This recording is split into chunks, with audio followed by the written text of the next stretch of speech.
Hi everyone and welcome back to my YouTube channel. Today's video is going to be my recommendations for literary books that will appeal to genre readers.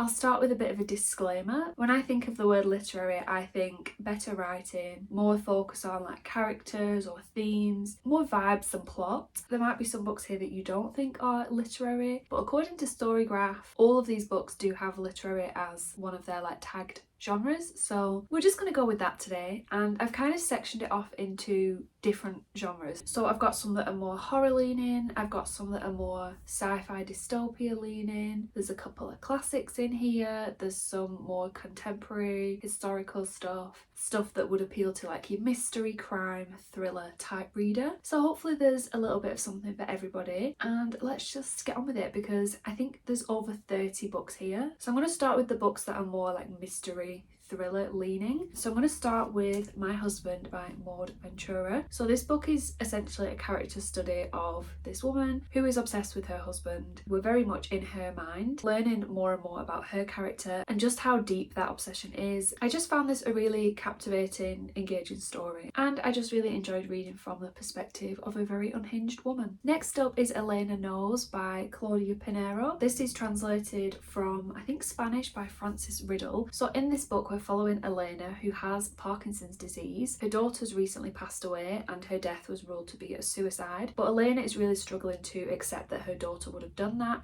and sets out to try and prove that something else must have happened to her. So we're looking at how she's struggling firstly with the Parkinson's disease and also with her daughter's death. We're seeing flashbacks to their relationship. It looks into bodily autonomy and freedom. It just felt like such a cleverly written novel. All the themes kind of tie into each other so well, and I just really love this one. It was written really, really well. Next up we've got one of my favourites, which is Reservoir 13 by John McGregor. It does have that ugly Costa sticker on here, but I did find it in a charity shop, so I'll accept it. In this book we're following basically a small village in England in the aftermath of a girl going missing. So each chapter follows a year in this village and we're looking at different people's lives and how the nature sort of changes season by season. It's kind of just a lesson in how life moves on after a tragedy. It obviously kind of hinges around this mystery, but it looks into a lot more than that. It's a very relaxing and captivating book where I just felt like it could have gone on forever and I would have absolutely loved it. Next up we have one of my auto by authors, Eliza Clark. So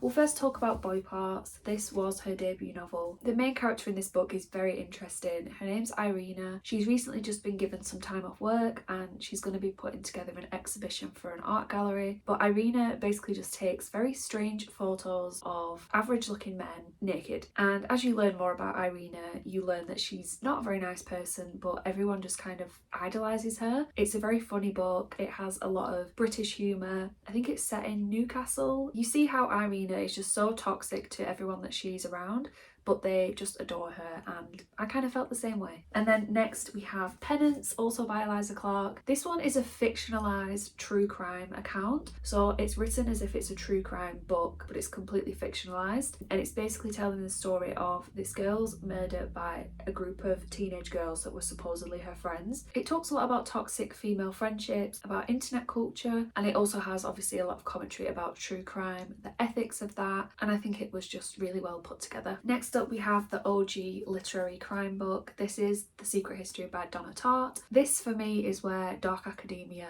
originated. Our main character Richard becomes ingrained in this group of very prestigious classic students. He's kind of on the outside of it all. They're just utterly obsessed with their professor and questioning the ethics of everything. And at the very start of the book we learn that one of this group has died, and it's kind of an exploration as to how that has happened and why. I feel like this is pretentious in the best way. As you can see, I actually tabbed this. I think this was probably one of the first books that I tabbed to this extent. It was so atmospheric, and even though it was longer than a typical book that I would read, it just absolutely flew by and I loved it. Next we have Everything I Never Told You by Celeste Ng. In this story we're following a Chinese-American family whose daughter has recently been found drowned in a lake. There are lots of questions surrounding this girl's death, but this book focuses more on the family dynamics and their complicated relationships with each other. We're looking at the grieving process, but also them trying to work out how this might have happened. It's been quite a few years since I read this, but I do remember really enjoying it at the time. Another one of my absolute favourites that I don't yet have a copy of is Notes on an Execution by Danyika Kafka. This is a book about a convicted serial killer who's on death row. We follow him on the day that he's scheduled to be executed, but we're mainly looking at his life through the eyes of 3 women that were very significant in his life. This book massively changed my whole perspective on true crime, so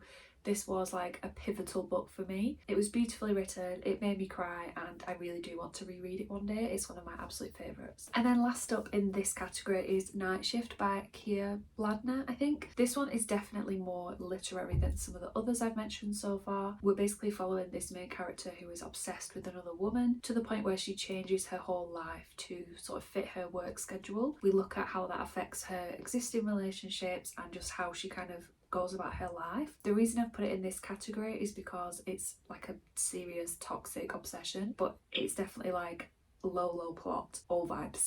But I gave this one 5 stars because I was very wrapped up in these characters' worlds and I loved the 90s sort of partying in London vibes. Next category is the more horror leaning books. So I'll start with The Country Will Bring Us No Peace by Mathieu Simard. So this book is translated from French by Pablo Strauss. So in this book we're following a young couple who've just recently moved from the big city to this very isolated, idyllic village. But there's something very strange going on. There's this big antenna, people seem to be going missing, and this couple are also having quite a lot of personal issues. This one is quite sad and it has quite a lot of trigger warnings for grief. I won't go into it too much because it could be classed as a spoiler. If you are sensitive to any particular types of grief, then maybe just check this one before you go into it. But this one has some really amazing, like creepy, just weird vibes to it. Next up we have The Mustache by Emmanuel Carrere. So this one is also originally in French and it was translated by Lanny Goodman.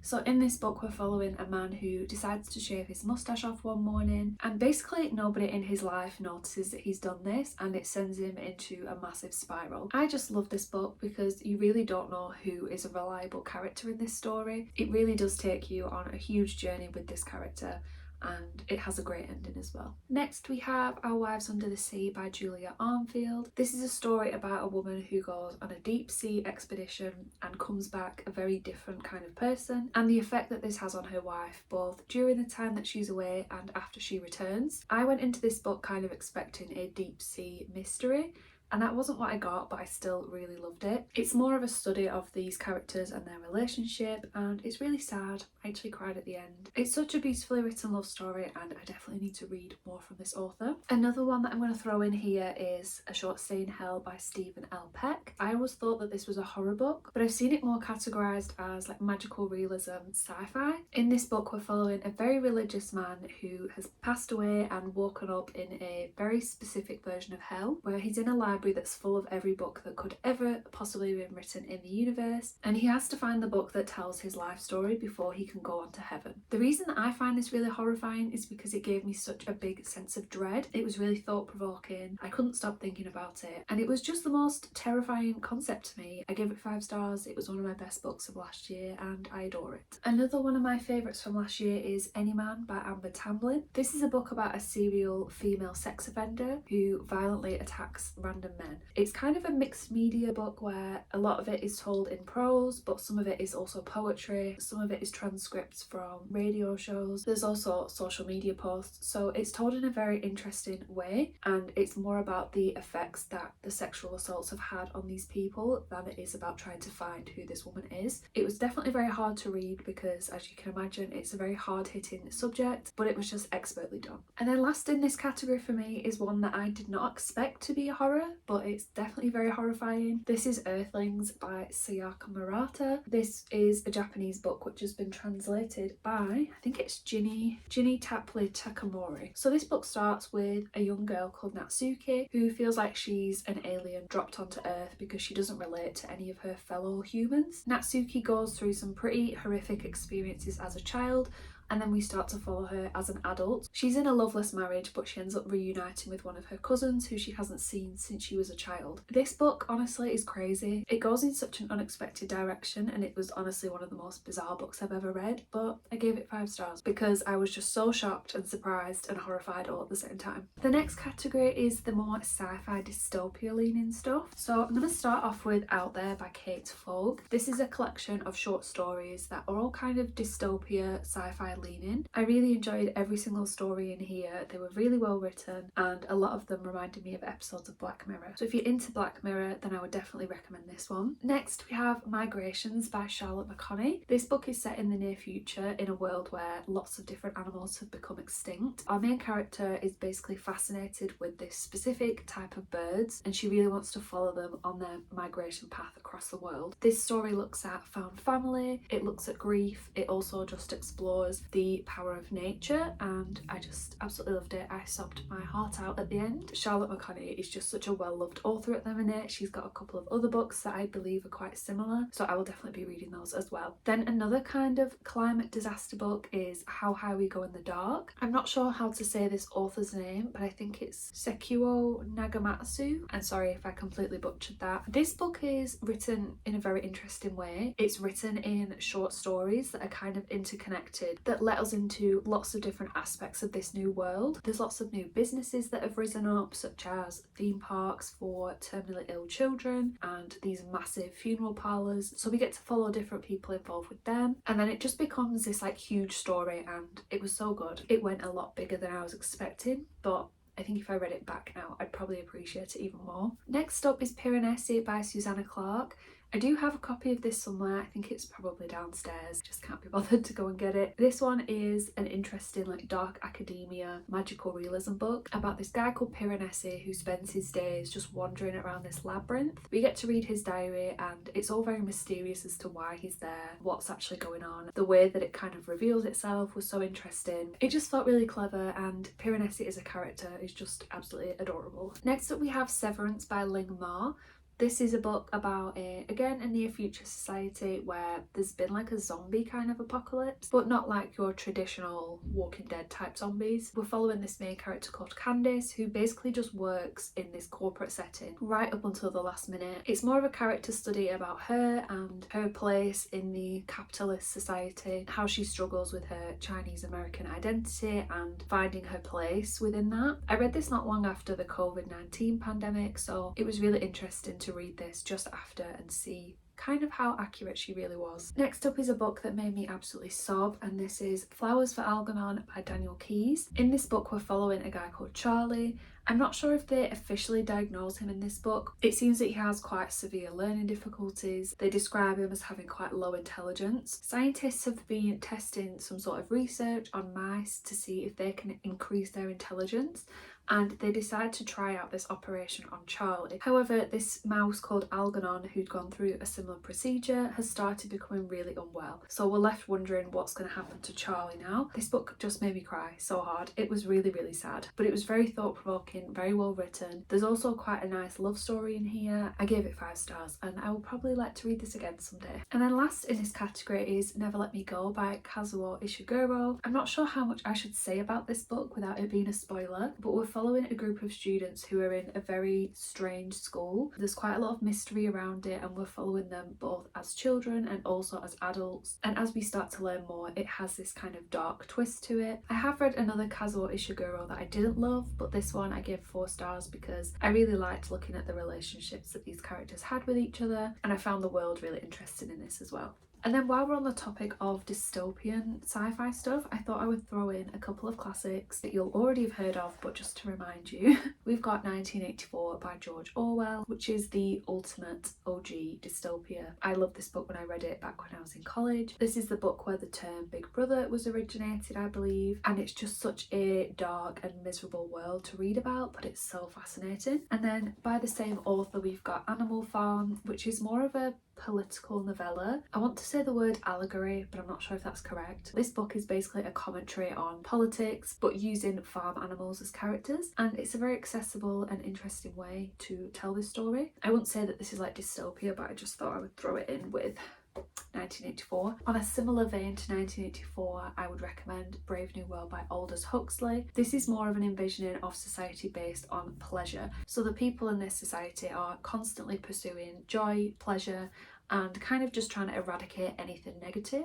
It reminded me a lot of the game We Happy Few, which is one of my favourite games ever, and it just had a lot of interesting social commentary. The last two kind of literary classics that I would recommend are Frankenstein by Mary Shelley.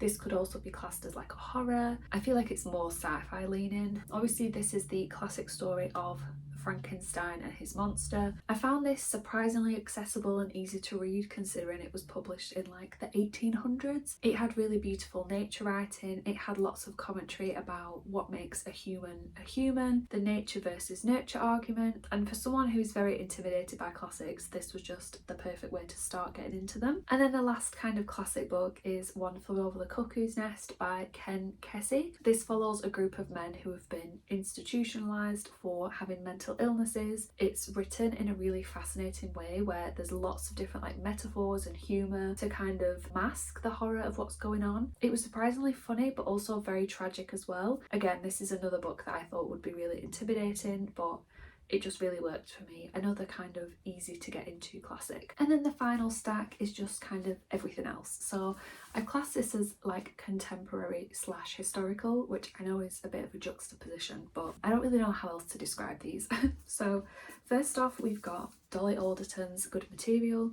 This is a very contemporary book. It's basically about this guy called Andy who's recently been dumped by his girlfriend called Jen. He is really struggling to move on and his life is just in shambles. It's definitely a very interesting perspective on being a man in today's world. And then the other perspective that we get towards the end just really brings it all together. And it's really just a character study of Andy and Jen and their relationship. This was a recent read that I really recommend. Another recent read, but this is more historical, is The Nickel Boys by Colson Whitehead. In this book we're following a character called Elwood who is sent to this boys' school as punishment for a crime that he didn't do. It's set in the 1960s in the American South. There's the Jim Crow laws, there's lots of racism, and this school is based on a real life school where real horrors and tragedies happened to a lot of the boys that were there. It's a really well written book.